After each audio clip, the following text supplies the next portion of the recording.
جو لوگ یہ کہتے ہیں کہ ایک بڑے جانور میں 7 سے کم حصے نہیں ہو سکتے، مثال کے طور پر 3 بندے ہیں، ایک بڑا جانور ذبح کرنا چاہتے ہیں تو 3 حصے ہوں گے اس کے، اور وہ 3 میں تقسیم ہو جائے گا۔ اگر وہ یہ کہتے ہیں کہ 7 سے کم بندوں میں تقسیم نہیں ہو سکتا، یعنی 7 سے کم حصے اس کے نہیں بن سکتے، تو پھر قربانی جائز نہیں۔ اگر ہم یہ مسئلہ بتاتے ہیں کہ 7 سے کم حصے نہیں بن سکتے تو پھر قربانی جائز نہیں۔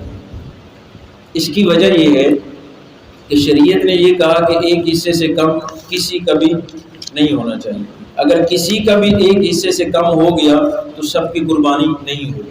اگر 3 بندے شریک ہیں قربانی میں بڑے جانور میں، تو ہم 7 حصوں کو 3 پر پورا تقسیم نہیں کر سکتے۔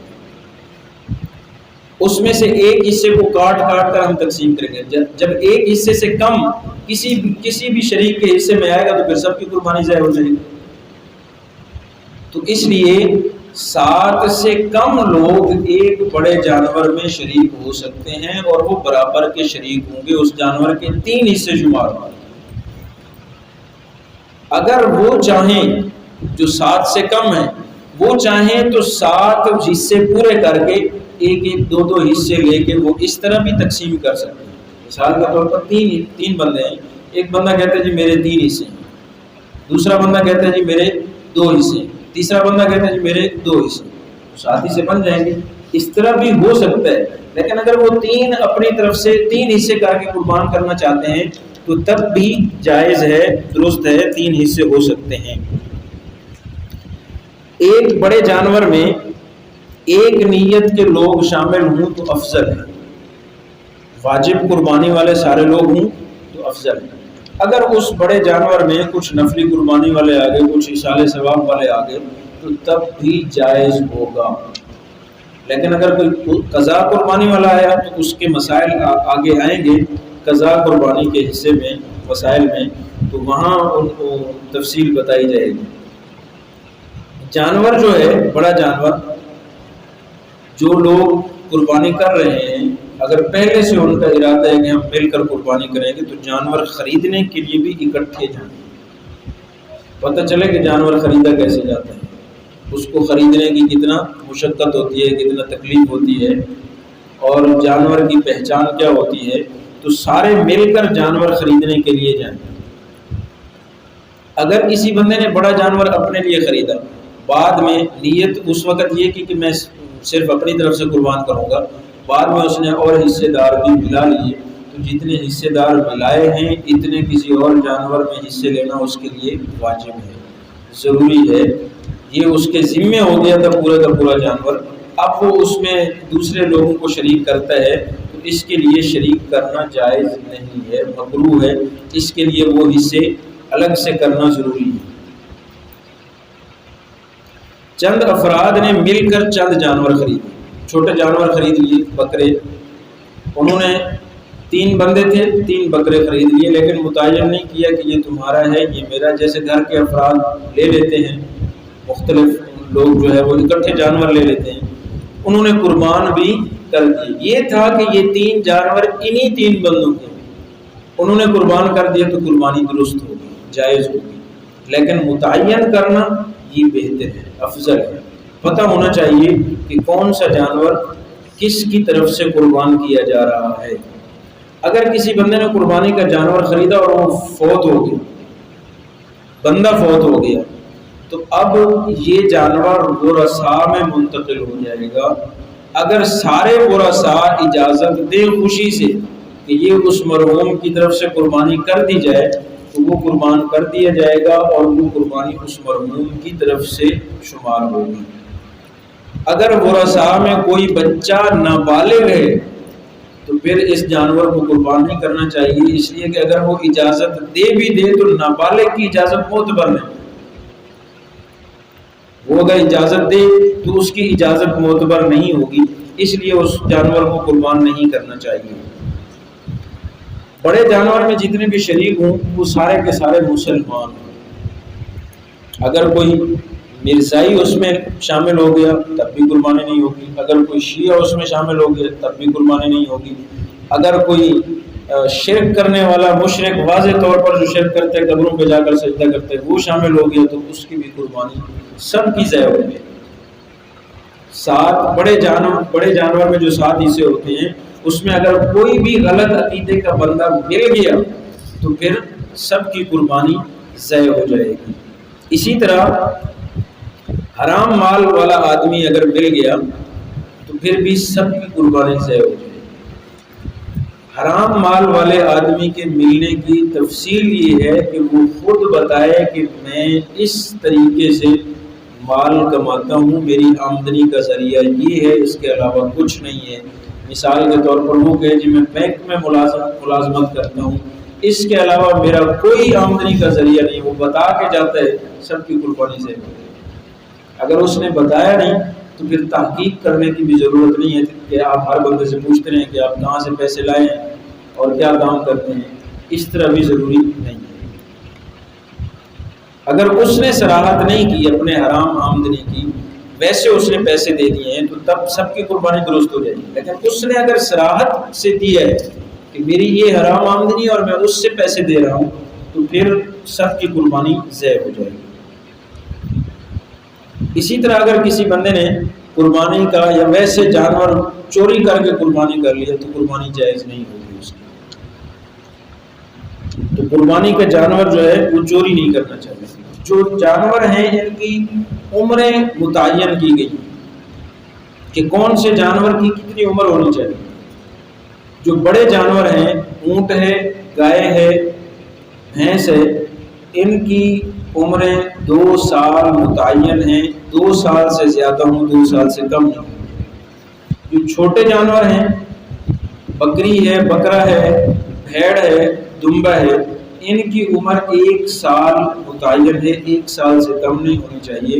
ہاں دمبا جو ہے وہ اگر 6 مہینے کا ہے لیکن صحت مند اتنا ہے کہ وہ 1 سال کے دمبے کے برابر لگتا ہے، یعنی اس کا پہچاننے کا طریقہ یہ ہے کہ اگر آپ اس کو 1 سال کے دمبوں میں چھوڑ دیں تو فرق نہ معلوم، تو ایسے دمبے کی قربانی جائز ہے۔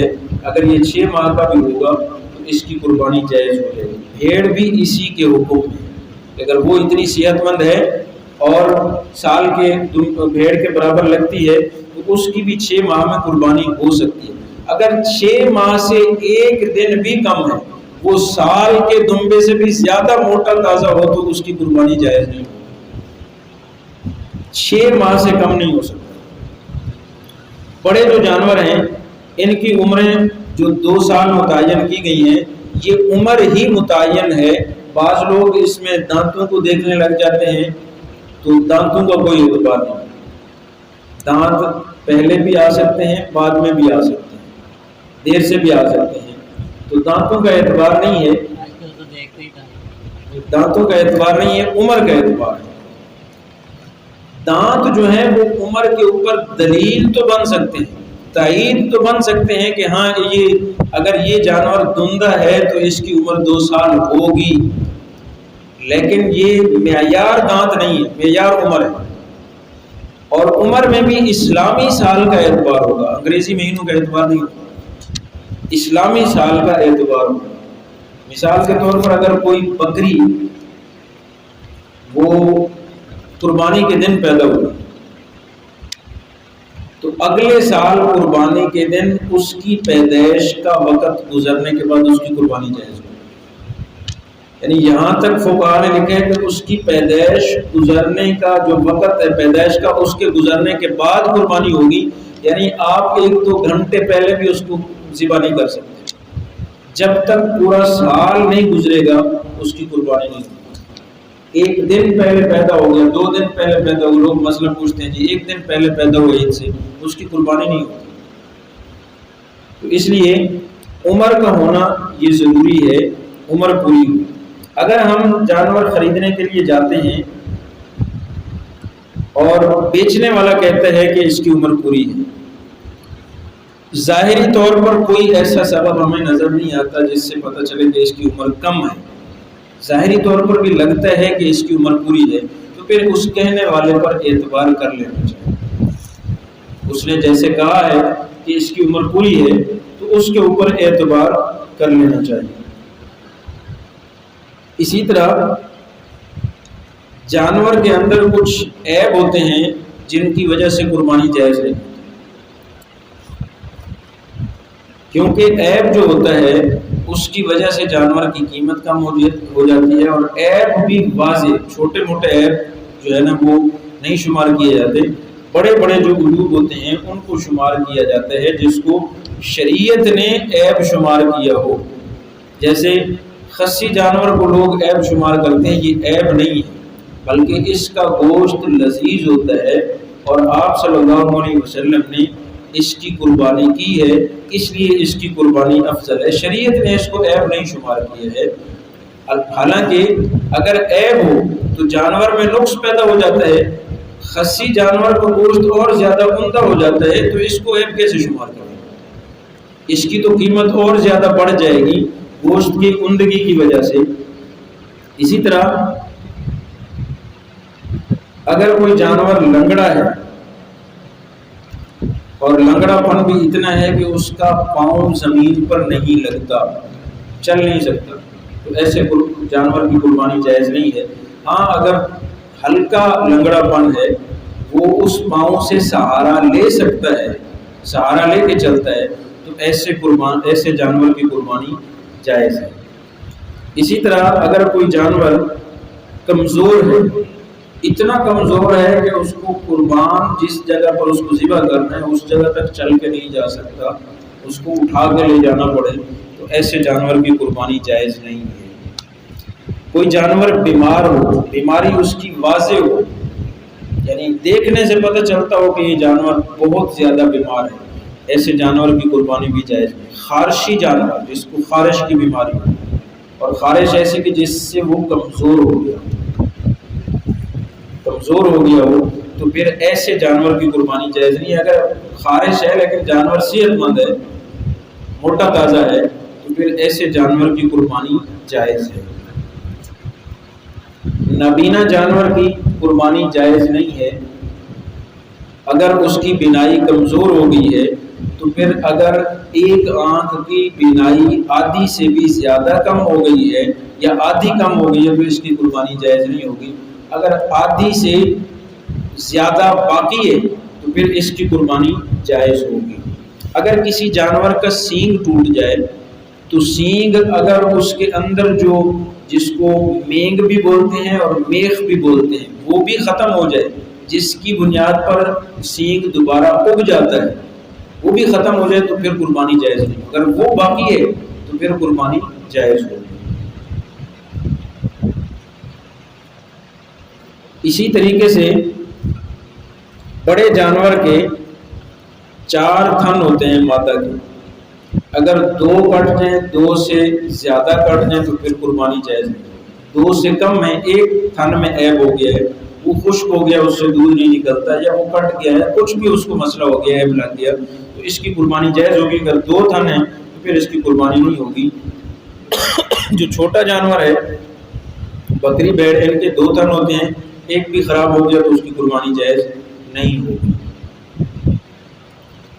اگر کسی جانور کے کان کٹے ہوئے، پیدائشی طور پر اس کے کان ہیں ہی نہیں، یا کٹ گئے ہیں، یا ایک کان آدھے سے زیادہ کٹ گیا تو اس جانور کی قربانی جائز نہیں۔ اگر پیدائشی طور پر ہیں لیکن چھوٹے ہیں، یا ایک اس کا کان کٹا ہے، آدھے سے کم کٹا ہے، یا چر گیا ہے آدھے سے کم، تو پھر اس جانور کی قربانی جائز ہوگی۔ اسی طریقے سے اگر کسی جانور کی دم نہ ہو، دمبا ہے، اس کی چکتی نہیں ہے، تو ایسے جانور کی قربانی جائز ہے۔ اگر کٹ گئی ہے تب بھی، آدھے سے زیادہ کٹ گئی ہے تب بھی جائز نہیں ہے۔ اگر قدرتی طور پر ہی دم چھوٹی ہے تو پھر اس کی قربانی جائز ہوگی۔ جو دمبے کی جو چکتی ہوتی ہے اس کے نیچے بھی اس کی دم ہوتی ہے، اس کا اعتبار نہیں ہے، اس کی چکتی ہی اس کے دم کے قائم مقام ہے۔ اگر اس کی دم کٹ جاتی ہے نیچے والی، ساری کی ساری بھی کٹ جائے یا بالکل نہ ہو، تو دمبے کی قربانی جائز ہوگی۔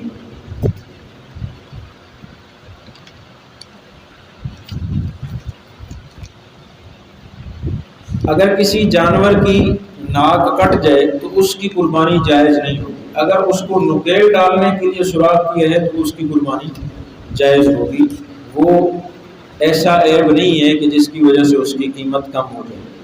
اگر کسی جانور کی زبان آدھی سے زیادہ کٹ گئی ہے کہ وہ چارہ ہی نہیں کھا سکتا تو پھر ایسے جانور کی قربانی جائز نہیں ہوگی۔ اگر کسی جانور کے سارے دانت ٹوٹ گئے، یہ پیدائشی طور پر نہیں ہے، وہ چارہ نہیں کھا سکتا، اس کو کسی اور طریقے سے غذا کھلائی جاتی ہے، تو ایسے جانور کی قربانی جائز نہیں ہے۔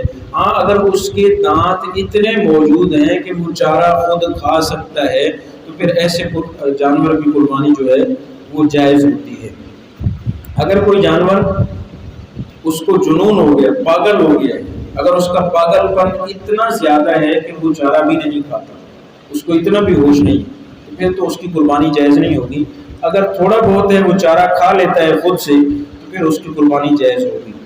خنثی جانور، خنثی وہ جانور جس میں نر اور مادہ دونوں کی علامتیں ہوتی ہیں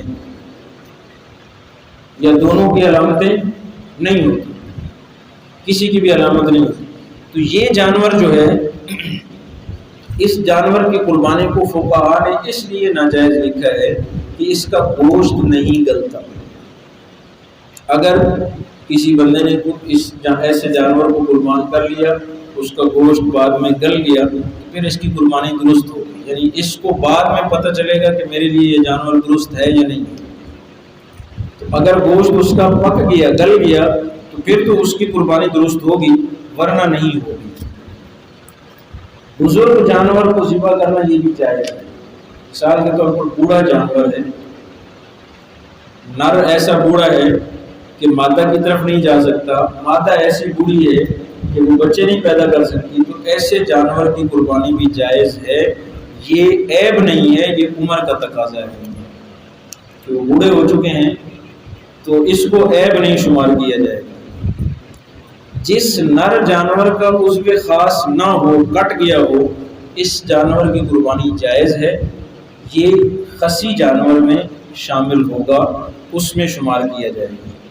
ایک جانور ہوتا ہے جس کو جلالہ بولتے ہیں، جلالہ اس جانور کو کہتے ہیں جو گندگی کھاتا ہو، جانور حلال ہے لیکن کھاتا گندگی ہے، اور وہ اتنی کھاتا ہے کہ اس کے جسم، اس کے گوشت میں بھی اس کی بدبو آ گئی، تو اب اس جانور کی قربانی اس وقت تک جائز نہیں ہے جب تک اس کو باندھ کر چارہ کھلائیں، اس کے گوشت سے وہ بدبو ختم ہو جائے، پھر اس کی قربانی کر سکتے ہیں، ورنہ ایسے نہیں کر سکتے۔ اگر وہ کھاتا ہے گندگی لیکن اس کے گوشت میں بدبو نہیں ہے، کم کھاتا ہے، تو پھر اس کی قربانی جائز ہے۔ نر اور مادہ دونوں جانوروں کی قیمت برابر ہو تو مادہ کی قربانی افضل ہے۔ ہم لوگ تو سمجھتے ہیں کہ نر جانور ہونا چاہیے، مادہ کی قربانی افضل ہے۔ اگر قیمت میں فرق ہے تو پھر جس کی قیمت زیادہ ہوگی وہی افضل ہوگی۔ قیمت میں اگر فرق آ جائے گا تو جس کی قیمت زیادہ ہو جائے گی وہی جانور افضل ہوگا۔ بعض لوگ مادہ جانور کی قربانی اس لیے نہیں کرتے کہ وہ حمل سے ہو، اس کے پیٹ سے بچہ نکلے گا، تو اگر ایسے کسی جانور کو ذبح کیا جائے جو حمل سے ہو، اس کے پیٹ سے بچہ نکلے، بلا کراہت اس کی قربانی جائز ہے۔ اگر بچہ زندہ نکلا ہے تو اس کو بھی ساتھ ذبح کر دیں، پیٹ سے بچہ زندہ نکلا ہے تو اس کو بھی ساتھ ذبح کر دینا چاہیے۔ ہاں فقہا نے یہ لکھا ہے کہ اگر جانور بچہ دینے کے بالکل قریب ہے پھر ایسے جانور کی قربانی مناسب نہیں، ایسے جانور کو قربانی کے لیے ذبح نہیں کرنا چاہیے، لیکن اگر کسی نے کر دیا تو قربانی ہو جائے گی۔ ایسے جانور کو بھی اگر قربان کر دیا کسی نے تو قربانی ہو جائے گی۔ کسی بندے نے جانور خریدا اور بعد میں پتہ چلا کہ اس میں تو ایسا عیب ہے جس کی وجہ سے قربانی جائز نہیں ہے، تو امیر اور خریدے گا، غریب اسی پہ گزارا کرے گا۔ امیر کے اوپر کیونکہ صحیح سلامت جانور ذبح کرنا واجب ہے، اس نے اگر غلطی سے خرید لیا ہے تو اب اس کے لیے دوسرا خریدنا ضروری ہے، لیکن غریب نے جو خریدا ہے اسی کو وہ قربان کرے گا، دوسرا جانور نہیں خریدے گا۔ اگر عین ذبح کے وقت جانور کو عیب لگ گیا ہے تو اس کا اعتبار نہیں ہوگا، وہ اس جانور کی قربانی درست ہوگی۔ ذبح کرتے وقت کسی کی چھری ہاتھ سے پھسلی اور جانور کی آنکھ نکل گئی، ذبح کرتے وقت جانور بھاگا اور کسی چیز سے ٹکرایا، اس کا سینگ ٹوٹ گیا یا ٹانگ ٹوٹ گئی یا کچھ بھی ہو سکتا ہے، تو عین ذبح کے وقت اس کو پکڑ کے پھر ذبح کر دیا تو اس جانور کی قربانی درست ہے۔ بعض لوگ من پسند کا جانور تلاش کرتے ہیں کہ ایسا ایسا جانور ہونا چاہیے، اگر نہیں ملتا تو قربانی ہی نہیں کرتے، یعنی ان کا ایک ذہن ہوتا ہے کہ ہم نے ایسا جانور خریدنا ہے، اگر ایسا جانور نہیں ملے گا تو ہم قربانی نہیں کریں گے۔ قربانی میں دوسرے کی طرف سے قربانی کرنا، اگر دوسرے کی طرف سے آپ قربانی کرنا چاہتے ہیں تو دوسرے کی طرف سے بھی کر سکتے ہیں، دوسرے کی طرف سے واجب قربانی بھی کر سکتے ہیں، نفل قربانی بھی کر سکتے ہیں۔ اگر آپ نے واجب قربانی کرنی ہے تو دوسرے بندے کی جس کی طرف سے آپ قربانی کر رہے ہیں اس کی اجازت ضروری ہے، وہ اجازت دے گا تو قربانی ہوگی، نہیں دے گا تو قربانی نہیں ہوگی۔ اسی طرح اگر آپ نفلی قربانی کسی کی طرف سے کرنا چاہتے ہیں تو وہ نفلی قربانی جو ہوتی ہے وہ حقیقت میں بندے کی اپنی ہوتی ہے، صرف اس کو ثواب پہنچانا ہے۔ تو ثواب پہنچانے کے لیے اگر کسی کی طرف سے قربانی کر رہا ہے تو پھر اس کو بتانا یا اس کی اجازت لینا یہ ضروری نہیں ہے۔ اگر کسی بندے نے کسی دوسرے کی طرف سے قربانی کرنا چاہتا ہے واجب قربانی اور بڑے جانور میں حصہ ڈالنا چاہتا ہے تو پھر صرف اس کو بتانا ضروری ہے، وہ اگر اجازت دے دیتا ہے تو اس کی قربانی جائز ہو جائے گی۔ اور اگر بڑے جانور کو پورے کا پورا وہ اس کو ہبہ کرنا چاہتا ہے، جی میں آپ کی طرف سے قربانی کرنا چاہتا ہوں، تو اب اس مالک کو جس کی طرف سے وہ قربانی کرنا چاہتا ہے جانور اس کے حوالے کرنا، اس کو قبضہ کروانا یہ ضروری ہے۔ اگر وہ قبضہ نہیں کرتا، یہ ذبح کر دیتا ہے اس کی طرف سے، تو اس کی قربانی نہیں ہوتی، اس جس کی طرف سے اس نے قربانی کی ہے قربانی نہیں ہوتی۔ ایصال ثواب کے لیے قربانی کرنا، تو ایصال ثواب زندوں کو بھی ہو سکتا ہے، مردوں کو بھی ہو سکتا ہے۔ ایصال ثواب کی قربانی یہ نفلی قربانی ہوتی ہے، واجب قربانی نہیں ہوتی، بندہ اپنی طرف سے قربانی کرتا ہے نفلی قربانی، اور پھر اس کا ثواب جو ہے وہ کسی بندے کو بخش دیتا ہے، زندہ ہو یا مردہ ہو۔ زندہ کو بھی ثواب بھیج سکتے ہیں، مردہ کو بھی ثواب بھیج سکتے ہیں، صرف نیت کر لے گا کہ میں اس کا ثواب فلاں کو بھیجتا ہوں تو یہ نیت اس کے لیے کافی ہوگی۔ بعد میں بیٹھ کر دعا کرنا کہ اس کا ثواب فلاں کو پہنچے فلاں کو پہنچے یہ بھی ضروری نہیں ہے، صرف نیت اس نے کر لی تو یہ بھی کافی ہوگا۔ جو مسلمان ہمارے اعزاء قرابہ ہوتے ہیں ان کی طرف سے قربانیاں کرنی چاہیے، اس لیے کہ جو لاوارث مسلمان جن کا پیچھے کوئی ایصال ثواب کرنے والا نہیں ہوتا وہ آخرت کے سمندر میں ڈوب جاتے ہیں، ان کو کوئی نہ ان کی کوئی ایسی نیکی ہوتی ہے کہ پیچھے ثواب ملتا ہے صدقہ جاریہ، نہ کوئی اور ہوتا ہے پیچھے ان کو ثواب بھیجنے والا، تو ایسے لوگوں کو بھی ثواب بھیجنا چاہیے۔ امام رازی رحمۃ اللہ علیہ جنہوں نے تفسیر کبیر لکھی ہے اور جتنی بھی تفسیریں لکھی ہوئی ہیں ساری تفسیروں میں جب اس کو درمیان میں رکھا جاتا ہے تو سب سے بلند تفسیر یہ سمجھی جاتی ہے، سب سے اعلیٰ قسم کی تفسیر یہ سمجھی جاتی ہے۔ امام رازی رحمۃ اللہ علیہ کی انہوں نے اپنی اس تفسیر کو ان لوگوں کے لیے ایصال ثواب بنایا ہے کہ جن کا کوئی وارث نہیں، جن کا کوئی وارث نہیں ہے، جو آخرت کے سمندر میں ڈوبے ہوئے ہیں، میں ان کو اس تفسیر کا ثواب بھیجتا ہوں۔ اللہ نے اس تفسیر کو مقبولیت ہی ایسی عطا فرمائی، تو اس لیے ایسے لوگوں کے لیے بھی ایصال ثواب کرنا چاہیے۔ ایک جانور میں کئی لوگوں کو ثواب میں شامل کیا جا سکتا ہے کہ ایک جانور یا ایک حصہ ہے نفلی طور پر ہم کرتے ہیں، اس کا ثواب ساری امت کو ملے، اس کا ثواب میرے خاندان کے سارے لوگوں کو ملے، اس کا ثواب فلاں فلاں فلاں بندے کو ملے، یہ ہو سکتا ہے۔ لیکن اگر ایک حصے میں کئی شریک مل کر وہ کسی ایک بندے کو یا زیادہ کوئی ایصال ثواب کرنا چاہیں تو یہ جائز ہے۔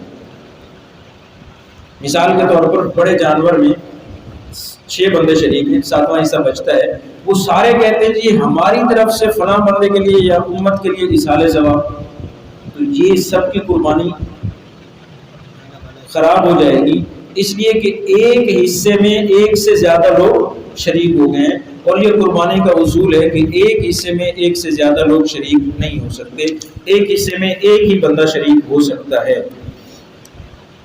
اسی طرح اصالِ ثواب کی جو قربانی ہے اس کے گوشت کا حکم بھی ہوئی ہے، جو عام گوشت، عام قربانی کے گوشت کا حکم ہے۔ اور ہاں اگر کسی بندے نے، مرنے والے نے وصیت کی ہے کہ میرے مال سے میرے لیے قربانی کرنا، تو اب اس قربانی کا سارا گوشت صدقہ کرنا واجب ہے، اس قربانی کے سارے گوشت کو صدقہ کرنا۔ اگر کوئی بندہ اصالِ ثواب کے لیے قربانی کرتا ہے، پھر اس کا جو گوشت ہے وہ بھی غریبوں میں اس کے اصالِ ثواب کے لیے صدقہ کر دیتا ہے، تو ڈبل ثواب ملے گا، یعنی قربانی کا ثواب بھی ملے گا، گوشت کو الگ سے صدقہ کیا ہے اس کا ثواب بھی اس کو ملے گا۔ اب آخری ایک سوال ہے کہ اصالِ ثواب کی قربانی کرنا افضل ہے، جانور ذبح کرنا افضل ہے، یا غریب لوگوں کو پیسے دینا افضل ہے؟ اس کے متعلق دونوں اقوال ہیں، کیونکہ اصالِ ثواب کی نفلی قربانی ہوتی ہے، واجب نہیں ہوتی، تو دونوں قول ہیں کہ آپ غریبوں کو پیسے دے دیں یا قربانی کر لیں، دونوں برابر ہیں۔ لیکن بعض فقہاء نے لکھا ہے کہ اگر غریب غربا زیادہ ہیں اڑوس پڑوس میں، تو پھر ان کو پیسے دینا زیادہ افضل ہے قربانی کرنے سے۔ اللہ تعالیٰ سے دعا ہے کہ اللہ تعالیٰ ہم سب کو سمجھنے اور عمل کرنے کی توفیق عطا فرمائے۔